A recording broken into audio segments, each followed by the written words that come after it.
মনে করেন ঝগড়া তুমুল আকারে চলে গেছে, এখন আপনার স্ত্রী আপনার মৃত্যুদণ্ড জারি করবেন, জাস্ট এটা বাকি আছে। এই টাইমটাতে আপনি যদি চান যে এই রাগের পারদকে আকাশ থেকে মুহূর্তের ভিতরে পাতালে নামায় আনবো, আগুনের সাথে সাথে পানি করব, একটা বুদ্ধি, একটা কাজ করবেন, সাথে সাথে পানি হয়ে যাবে। সেটা কি?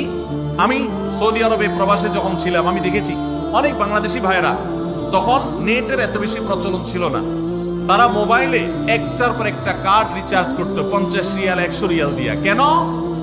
শুধুমাত্র বউয়ের সাথে ঝগড়া করার জন্য। কিসের জন্য?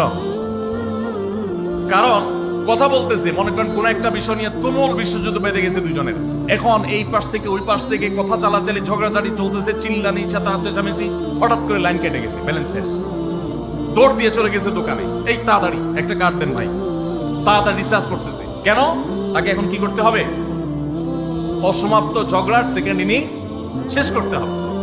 আবার কার্ড শেষ হয়ে যাচ্ছে, ইনিংস ঘোষণা হয়ে গেছে, আবার যায় সে কার্ড রিচার্জ করে থার্ড ইনিংসে ঝগড়া করছে।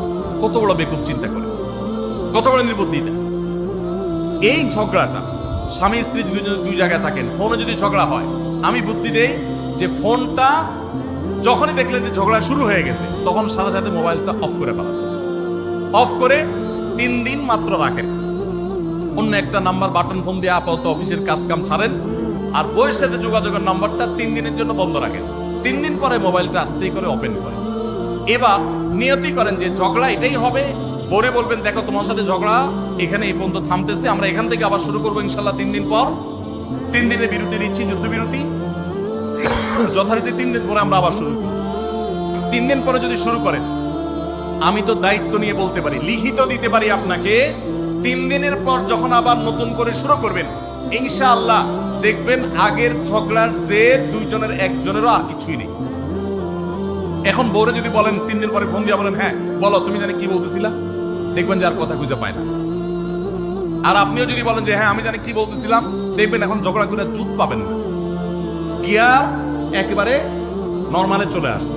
এই জন্য ভাইরা, শাসন করার যদি কখনো দরকার হয়, স্বামী হোক আর স্ত্রী হোক বা সাধারণ মানুষের ক্ষেত্রে এটা প্রযোজ্য, রাগের মাথায় কখনো শাসন করবেন না। শাসন করতে হলে মাথা গরম হয়ে গেছে একটু সবর করবেন, ঠান্ডা মাথায় শীতল মাথায় তারপরে শাসন করবেন।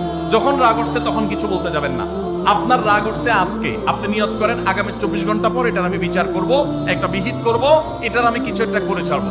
24 ঘন্টা টাইম নেন, ইনশাআল্লাহ আপনি নিশ্চিত থাকেন 24 ঘন্টা পর যদি আপনি এটা নিয়ে বসেন, তাহলে আপনার এই বসাটা অনেক বেশি হবে ন্যায়সঙ্গত, এটাতে কোনো প্রকার সীমালঙ্ঘন থাকবে না, রাগের চোটে অন্যায় আচরণ হবে না, জুলুম হবে না, বাড়াবাড়ি হবে না, যথাযথ শাসন হবে। যে কোনো মানুষের ক্ষেত্রে এটা প্রযোজ্য। আপনার